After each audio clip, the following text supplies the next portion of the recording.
Isaías capítulo 10. Havia um tempo em que líderes corruptos redigiam decretos perversos. Homens poderosos criavam leis com a intenção de sufocar o povo, afligindo os mais frágeis com normas desumanas. Essas regras injustas esmagavam os indefesos, tirando-lhes a honra e o valor. As viúvas sem proteção eram exploradas, e as crianças sem família, usadas para lucro e vantagem. Mas o que farão esses opressores quando o dia do acerto de contas chegar? Quando o Criador bater a porta e os apanhar de surpresa, a quem irão clamar por auxílio?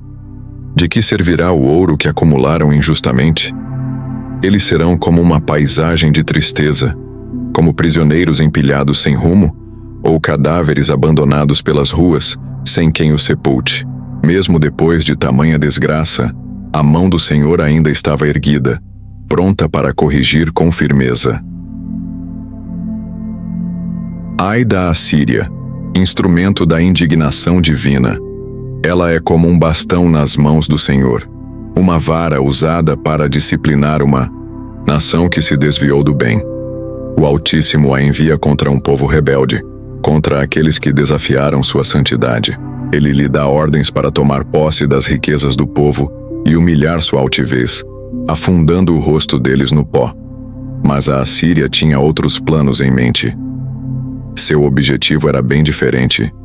Queria aniquilar, devastar e destruir por completo tudo o que encontrasse. Seu orgulho era desmedido. Os líderes assírios se gabavam dizendo: "Meus capitães são como reis. Eles têm poder absoluto. Já destruímos cidades como Calno e Carquemis. Já arrasamos Ramate e Arpade, Samaria e Damasco. Se conseguimos vencer reinos que tinham deuses tão temidos, será que Jerusalém e seus ídolos frágeis nos deterão?" E assim seguiam, desafiando o que é sagrado. Mas o Senhor, que tudo vê e tudo pesa, não permanece em silêncio diante da arrogância.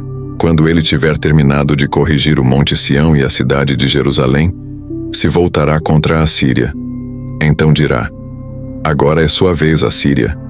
Castigarei sua soberba, sua altivez sem limites, seu coração inflado de vaidade." Porque o rei da Assíria dizia em seu íntimo: "Fui eu quem conquistou tudo isso. Ninguém me ajudou.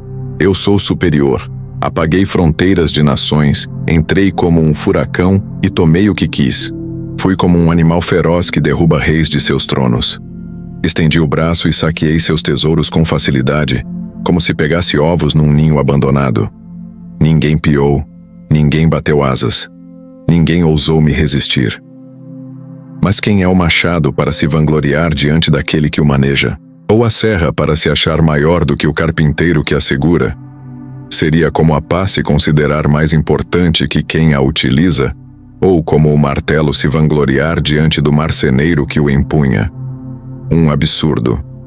Por isso, o Senhor dos exércitos celestiais, o Deus das miríades de anjos, mandará uma enfermidade contra os guerreiros da Assíria. Dentro do esplendor de sua glória, irromperá um fogo consumidor. A luz de Israel se acenderá como uma tocha viva, e num único dia, ele consumirá os espinheiros dos assírios com sua justiça abrasadora. O Eterno derrubará as árvores magníficas da Assíria, destruirá seus belos jardins. O corpo e a alma desse povo orgulhoso serão desfeitos. Sua força será reduzida a pó. Restará tão pouco que até uma criança poderá contar nos dedos quantos sobreviveram.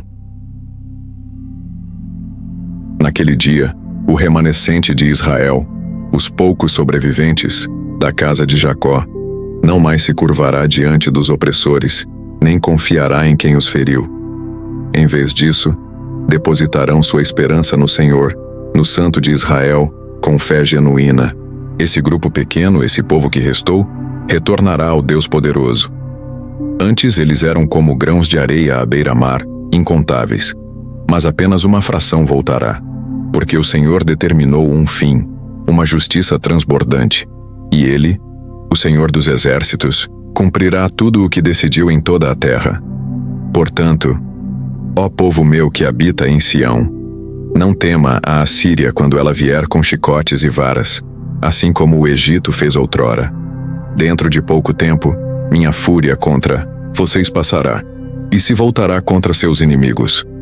Eu, o Senhor dos exércitos celestiais, me levantarei em seu favor.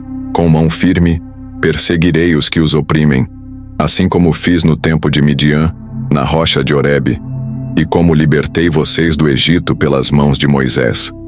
Naquele dia, o jugo da Assíria será removido dos seus ombros, e a canga da opressão será retirada do pescoço de vocês. Mas a Assíria avançava, subindo de Rimom, cruzando Migron, acampando em Macmas. Atravessava vales, estabelecia-se em Geba para passar a noite. Ramá tremia de medo, e os moradores de Gibeá, cidade de Saul, fugiam em desespero. Gritem por socorro, moradores de Galim. Ouçam o clamor de Laís. Respondam, povo de Anatote. Madmen fugia para os montes, e os habitantes de Gebim escapavam em pânico.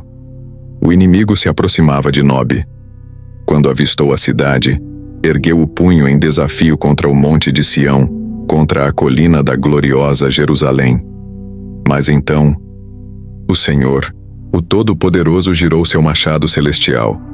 Com força e precisão, podou os galhos dos soberbos, transformou em lenha as árvores imponentes. Toda aquela floresta altiva foi derrubada com estrondo. O exército que parecia uma floresta, do Líbano foi reduzido a gravetos. Seu orgulho virou cinzas, seu poder ruína.